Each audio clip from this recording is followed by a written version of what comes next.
एक लम्हे के लिए सोचो। एक तरफ दहकती हुई आग है, इतनी बड़ी, इतनी भयानक कि पास खड़े लोग भी उसकी तपिश से पीछे हट रहे हैं। और दूसरी तरफ एक अकेला इंसान है, बंधा हुआ, नाहत्था, जिसे उस आग में फेंका जाने वाला है। लेकिन वो डरा नहीं। ये कहानी है उस इंसान की जिसने एक बादशाह को चैलेंज किया, बुतों को तोड़ा, अपने बेटे को कुर्बान करने के लिए छुरी उठाई, और फिर भी तारीख ने उसे खलीलुल्लाह यानी अल्लाह का दोस्त कहा। यह कहानी है इब्राहीम की, और इस कहानी में वो राज भी है कि आखिर में उस जालिम बादशाह नमरूद का खात्मा एक मच्छर ने किया, 40 साल की तड़प के बाद। पूरी कहानी सुनो, क्योंकि हर मोड़ पर कुछ ऐसा होगा जो तुमने सोचा नहीं होगा। हजारों साल पहले बाबुल एक ऐसा शहर था जहां इंसान पत्थरों के सामने झुकता था। लोग सितारों की पूजा करते थे, बुतों से दुआएं मांगते थे, और इस पूरे खेल को कंट्रोल करता था एक बादशाह, नमरूद। नमरूद का दीन सियासत का हथियार था। लोगों को डर में रखो ताकि वो झुके रहें। लेकिन एक रात नमरूद ने एक ख्वाब देखा। एक सितारा मशरिक से निकला और उसकी रोशनी ने सूरज को ढक लिया। नमरूद घबरा कर उठा। उसने अपने नजूमियों को बुलाया। जवाब आया, एक बच्चा पैदा होगा जो आपकी सल्तनत मिटा देगा।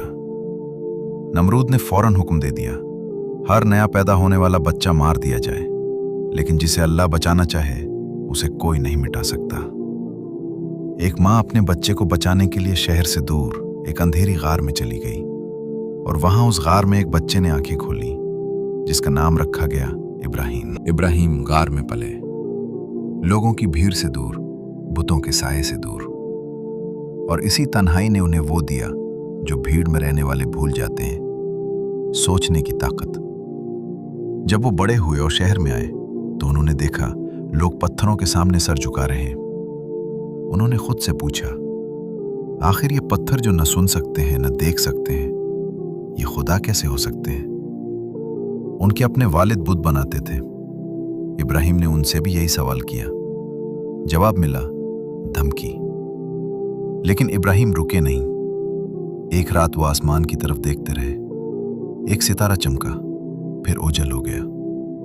चांद निकला, फिर डूब गया। सूरज उगा, फिर गुरूब हो गया। और तब इब्राहीम के दिल में यकीन पक्का हो गया, जो खुद ढल जाए वो मेरा खुदा नहीं हो सकता। उन्होंने अपना रुख इस जात की तरफ कर लिया है जिसने जमीन और आसमान को बनाया। बाबुल में एक बड़ा त्योहार था।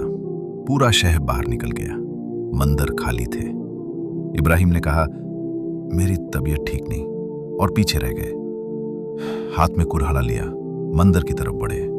बुतों के सामने खड़े हुए और पूछा, क्या तुम बोल नहीं सकते? कोई जवाब नहीं। फिर वो कुल्हाड़ा चला, एक के बाद एक। हर बुत टूटता गया, सिर्फ एक बड़ा बुत बचा। उसके हाथ में कुल्हाड़ा रख दिया और वहां से चले गए। जब लोग वापस आए तो तबाही देखकर चलाए। ये किसने किया? किसी ने कहा, इब्राहीम नाम का एक लड़का था जो त्योहार में नहीं गया। इब्राहीम को लाया गया, पूछा गया, क्या तुमने ये किया? इब्राहीम ने मुस्कुराकर कहा, उस बड़े बुत से पूछो, उसके हाथ में कुल्हाड़ा है। लोग एक लम्हे के लिए रुक गए, सोचने लगे। अंदर से जानते थे कि वो सच कह रहे हैं, लेकिन हुरूर को सच सुनना मंजूर नहीं था। फिर आवाजें उठी, इसे जला दो, आग में फेंक दो। आग जलाई गई, इतनी बड़ी कि पास जाना मुमकिन नहीं था। लोग दूर से भी उसकी तपिश महसूस कर रहे थे। इब्राहीम को बांध कर लाया गया। उसी वक्त फरिश्ते जिब्रील सामने आए। क्या मदद चाहिए? इब्राहीम ने कहा, तुम्हारी नहीं, मेरा अल्लाह देख रहा है, वही काफी है। और फिर उन्हें आग में फेंक दिया गया। लोग देख रहे थे, इंतजार कर रहे थे, लेकिन आसमान से हुक्म आया, ऐ आग ठंडी हो जा, इब्राहीम के लिए सलामती बन जा। और लोगों ने देखा, इब्राहीम उस आग में से चलते हुए बाहर आ रहे हैं, बिल्कुल सही सलामत। जो आग उन्हें जलाने के लिए जलाई गई थी, वो उन्हें छू भी ना सकी। जब नमरूद को खबर मिली, उसने इब्राहीम को दरबार में बुलाया। इब्राहीम ने कहा, मेरा रब वो है जो जिंदगी और मौत देता है। नमरूद ने गुरूर से जवाब दिया, मैं भी देता हूं। 2 कैदी लाए, एक को छोड़ा, एक को मार दिया। इब्राहीम ने एक लम्हे की देर नहीं की। मेरा रब सूरज को मशरिक से निकालता है, क्या तुम उसे मगरिब से निकाल सकते हो? नमरूद खामोश हो गया। कोई जवाब नहीं था, कोई जवाब हो भी नहीं सकता था। गुस्से में, बेबसी में उसने इब्राहिम को शहर से निकाल दिया। इब्राहिम निकले अपनी बीवी सारा और भतीजे लूत के साथ। हर्रान गए, फिर कनान जो आज फलस्तीन है, फिर कहत पड़ा तो मिस्र। एक शहर से दूसरा शहर, एक जमीन से दूसरी जमीन, हर जगह एक ही काम, लोगों को सच की तरफ बुलाना। फिर उनके घर इस्माइल पैदा हुए, वो बेटा जिसके लिए उन्होंने परसों दुआ की थी। बुढ़ापे में मिला तोहफा, लेकिन अल्लाह को अभी और आजमाना था। अल्लाह का हुक्म आया, इस्माइल और उनकी मां हाजरा को एक बंजर सहरा में छोड़ाओ, वो जगह जहां दूर दूर तक न पानी है न इंसान, मक्का। अहीम ने हाजरा को वहां छोड़ा।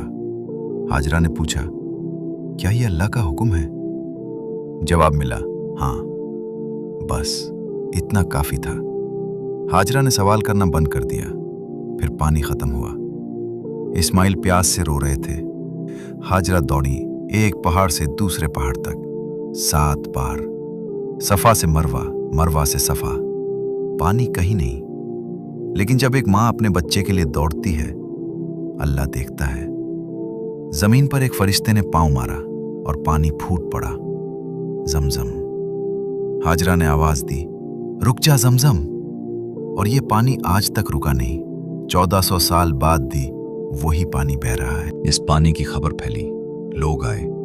एक वीरान जमीन पर एक शहर बसने लगा, जिसे हम आज मक्का कहते हैं। इब्राहिम वापस आए और अल्लाह के हुक्म पर बेटे इस्माइल के साथ काबा की दीवारें खड़ी की। वही काबा जिसकी बुनियाद हजरत आदम ने रखी थी। जब काबा बन गया, इब्राहिम एक पत्थर पर खड़े हुए और अल्लाह ने उस पत्थर को नरम कर दिया। उनके पांव के निशान उसमें उतर गए। वो पत्थर आज भी वहां है, मकामे इब्राहिम। फिर आई सबसे बड़ी आजमाइश। इब्राहिम ने ख्वाब में देखा अपने बेटे इस्माइल को कुर्बान करना है। उन्होंने इस्माइल को बताया। इस्माइल ने कहा, अब्बा, वो ही करें जो अल्लाह ने कहा है। आप मुझे सब्र करने वालों में पाएंगे। बाप और बेटा दोनों राजी। पहाड़ पर गए। इस्माइल लेट गए, आंखों पर पट्टी, इब्राहिम के हाथ में छुरी। शैतान रास्ते में रोक में आया। इब्राहिम ने पत्थर मारकर भगाया, अल्लाह का नाम लिया, छुरी चलाई। लेकिन ऊपर से आवाज आई, ए इब्राहिम, तुमने अपना ख्वाब पूरा कर दिया। इस्माइल सही सलामत थे। उनकी जगह एक दुम्बा था। यह कुर्बानी इतनी बड़ी थी कि अल्लाह ने उसे कयामत तक के लिए यादगार बना दिया। आज भी हर साल दुनिया भर के मुसलमान ये कुर्बानी याद करते हैं, ईद उल अजहा। और अब वो आखिरी बात जो शायद तुम जानना चाहते थे। नमरूद जो कहता था मौत मेरे हाथ में है, उसका अंजाम क्या हुआ? अल्लाह ने उसे किसी फौज से नहीं हराया, किसी तूफान से नहीं, किसी बड़े हादसे से नहीं। एक मच्छर भेजा। वो मच्छर नमरूद की नाक के रास्ते उसके दिमाग में घुस गया और फिर शुरू हुई ऐसी तड़प जो 40 साल तक चली।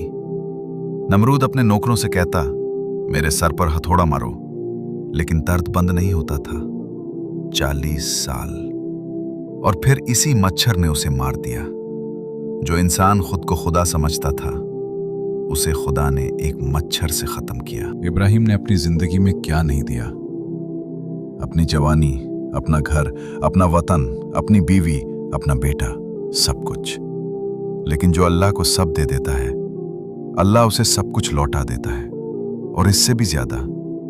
आज हजारों साल बाद उनका बनाया काबा कायम है, उनके पांव के निशान वाला पत्थर कायम है, उनका बहाया जमजम बह रहा है, और उनकी कुर्बानी की याद हर साल जिंदा होती है। इब्राहिम चले गए, लेकिन उनकी कहानी नहीं मरी।